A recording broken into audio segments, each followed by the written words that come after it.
self-sufficient? The black people were self-sufficient? But you have to remember, property value was a thing created in the 70s. Until you got into the 70s, if you bought your house for $6,000, when you sold your house and moved, you'd be lucky if you got $3,000. There's no appreciation in property housing. And that was happening in the 70s. That was the thing created back in the 70s.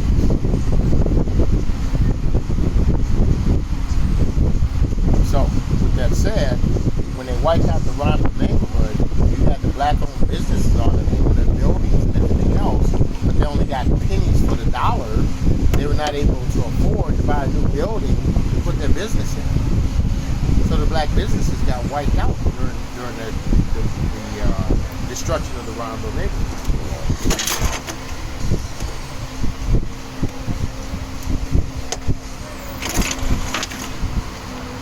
With that, now it became that new thing is that, well, you had the grocery store where you brought it back only for $3, but you would go to the supermarket and buy it for $1.50 or 99 cents. Yeah, the big, So that's when you started hearing the term out of the black folks, well, I can go to Mr. Charlie and get it cheaper than this. the big stores. And the black folks discontinued supporting it. So they were willing to be mistreated by racist people for a lower price on food. Oh, shit. So you're telling me black folks have sacrificed their dignity for a discount? Is that what I'm hearing? No. Back then, and I remember, back in the 60s, my dad was bringing home his paycheck from working all weekend. It was $150. Right. Now, where did $150 go? Paying $3 for a pack of bologna or 99 cents? You went, how about this one? The same thing happened to the local hardware when Menards and Knox Lumber and all them came in. yeah, you knocked the little man out. You knocked the little man out. So you had a choice, okay? Pretty much starve your family supporting the black businesses that could come back up, or going to the discount store. And we lost little grocery stores all over this area. There must have been about four. Dairy Home. Shit, there was about 20 of them. I mean, but see, they were pockets. They were pockets so that we wouldn't be on the desert. And you can still see the building, Victoria and Fuller. Fuller and Chatsworth. You still see the building. The buildings are still there. But a lot of the buildings are still there, but they couldn't be supported by the neighborhoods no more because the neighborhoods didn't have the money. Yeah. So basically, at the end of the day, black economics and keeping black economics in the neighborhood basically comes down to access to wholesale suppliers. So basically, you need like a black Sam's Club to be able to run black community stores so that they can afford to get it and give it still at a discount at a good price. The problem is it's like they don't give them. No, what you need is that the black. Okay. Let's agree. What they did after that was that they got rid of the black neighborhood, so there was no reorganizing to come back and say, okay, this is a black business. Okay, you pay some more. Like me, I go out there and buy almost all my booze up there at Wayne's, and okay, you see my big bottle of Corbel, right? Mm-hmm. I paid $22 plus for that up there at Wayne's. If I go to get it from the white boy for $17.99. I just bought a bottle of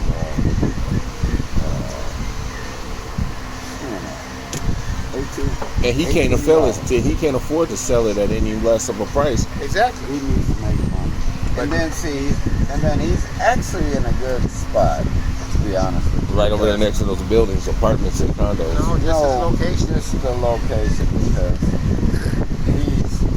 he's got people blocked off that can come to him versus going out. And I see as many white folks going into Wayne's to see black folks. Right. But when Big Top was open, I saw so many black folks up at Big Top buying up at Big Top. Yeah. Prices going to Wayne's. Right. And he's still open. Oh yeah, he's going to stay open because we're going to keep supporting him. Because I spend the extra money and go to Wings. Yeah. Now, It's if I want some bottom line. Elijah Craig, I know I can't go there. See, that's my problem. You know, I want some Moo Cow, I can't go there. Right. But I can go up there and get my Corbel.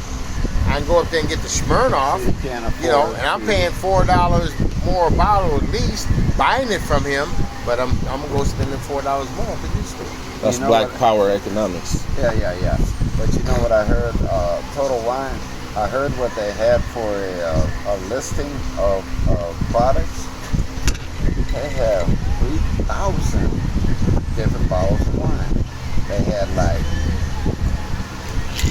1,500 different or something stupid different versions of hard liquor and beer. They didn't even talk about the beer on commercial. Because How can you fight that shit? And the only way you can fight that is the black folks saying no. I'm gonna support that black business. Black owner. man. Yeah. That's the only way you can fight it. Because you know, you buy a bottle of wine. You buy a bottle of wine. What's that? Get it air down. All the years I lived here, I've never seen them with their hair down. Get the hair down and come down halfway down the back. Yeah. So, The old man showed me pictures when he first got married. She was beautiful. I used to fuck with the old man who drove the silver RAV4. Yeah, man, we were good buddies. when I was so motherfucking happy when I rolled in here, she was a very nice looking lady. She still is. I mean, you know. But the thing is that, you know, the only thing is that us African Americans, We're Negroes. In I like America- American Negro. I'm so- I'm African American. I'm an American Negro. we are so whitewashed, and me too. I am whitewashed all kinds of different ways. Oh yeah. You know. we all are. And But not my generation, boy. We giving them hell, Jack. You know what but you're see, doing. All right, tell me what we doing, Mr. But see, Eddie. you and your generation below you guys have to recreate the neighborhood.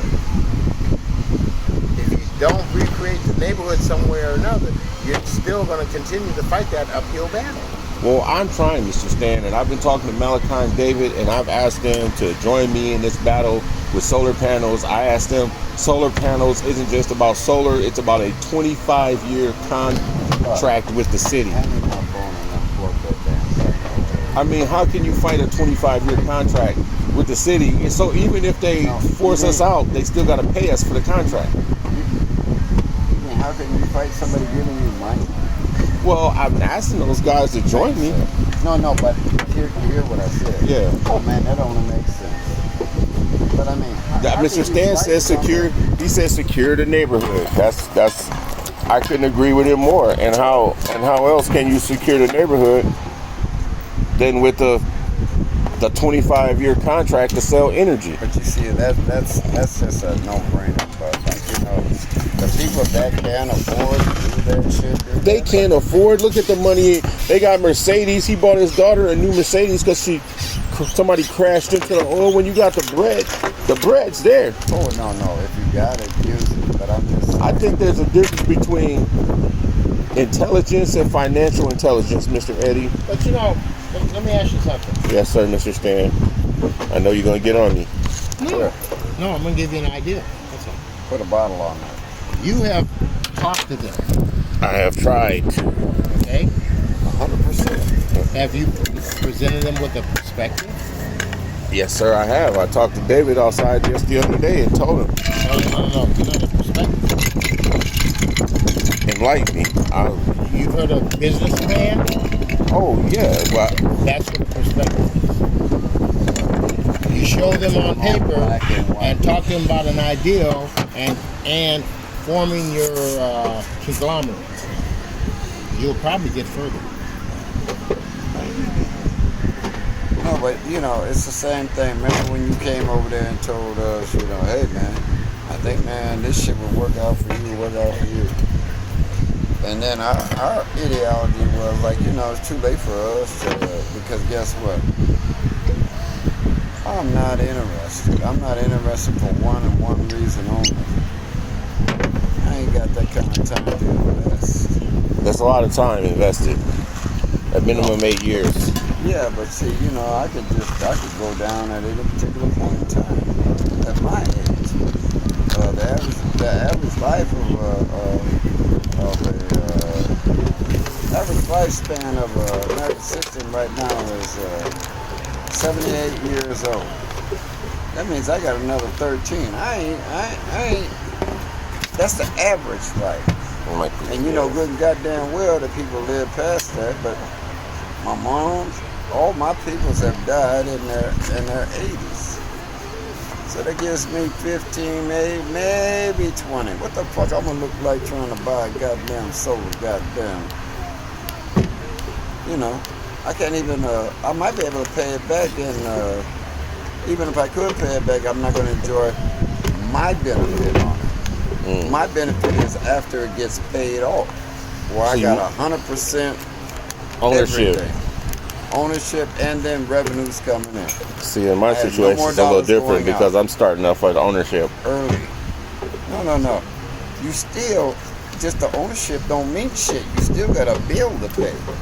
What I said was, when you get it 100% paid off, and it's 100% paid off. Already? Yes, sir. Oh, I thought you said that you had... No. Okay, well, let that be the case. You had I spent all summer selling drugs to pay for that shit. Oh, well, then that be the case. That's not going to be my case. I understand that. I would do it strictly because it's a great idea to do. If you got dope boys that don't understand, stop tricking off your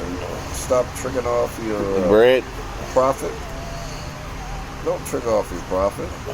Man, if you do, make sure whatever you buy, make sure it gets something. Make the juice worth the squeeze. That's what the white boy told me. Oh, that's a good scenario. That's what the white boy told me. There's a white boy I fuck with. Y'all might know him. You might have went to school with him. He's a bit of a nerd. At the time, his name was Stephen Philip Filing. And he's a local Filing, Filing. A little nerdy white boy. He went to school with you guys. He's a real estate agent now. And he had a building you guys might know over on Kent and McCubbin. It used to be called called the Nickel Joint, one of them. Yep. It was on Kent and McCubbin, and he bought that building, and St. Paul told him he had to tear it down because he had some issues with the main cistern down in the basement. If you've ever been in there, down in the basement, there's a main cistern. So me and the fellas went in, and we did a magical number. There was some cutting, there was some sawing, and then there was some jacking. We jacked it up and got it fixed. And so forever, for the last 15, 20 years, I've had this white boy on my side giving me market advice and how to move. Sure. And so that's been the difference, man. Is taking that money and doing stuff like that with other people. Oh, sure. Makes sense. More than sense, man. My counterparts, man, I see them buying Maseratis and shit, and I don't understand it, You can't, how you gonna... My biggest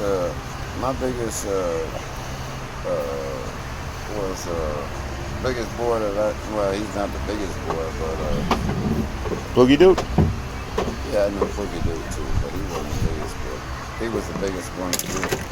I hated working for him. His son Robin used to come on our job sites and do cocaine right on the job site. You guys know Robin? I do. God, man, that big, light-skinned, big-head motherfucker show up on your job site and just start going to the bathroom and just break that shit down right in front of the service crew and just start doing coke in the bathroom. What Robin is that? Mm-hmm. I only knew one Robin. That was Mayberry. I don't know Robin's name. I just know Pookie Duke called on the phone and said Robin would be coming by. Robin. I said, shit. That must be his nephew. Robin. No, that's his son. The son? The son was what? Dwayne, was it? Boogie Dude? Yeah, he had one named Robin, man. I'm a put Robin on the phone, Steve. That voice. You never forget that fucking voice. Oh, Claude. Wasn't it Claude Duke? Yeah. Little gay guy? Yeah. Okay, Claude was, I think, a year younger than me. Your age, I think. And then, is that what the younger one was? Was Robin? See, I'm thinking I know he had a Robin younger was the brother. baby. He had a younger brother, or at least one younger brother. Because it seemed like there was like Robin was the baby. 2 boys and a girl, but I just...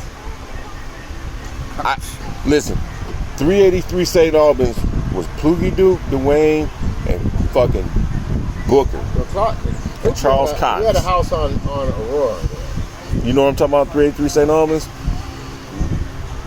Yeah, we were the guys that moved that house in there. We were the guys that made all the gambling tables. Yeah. Yeah. Yeah, Claude was the one that... Claude used to run with us, but he was kind of gauge.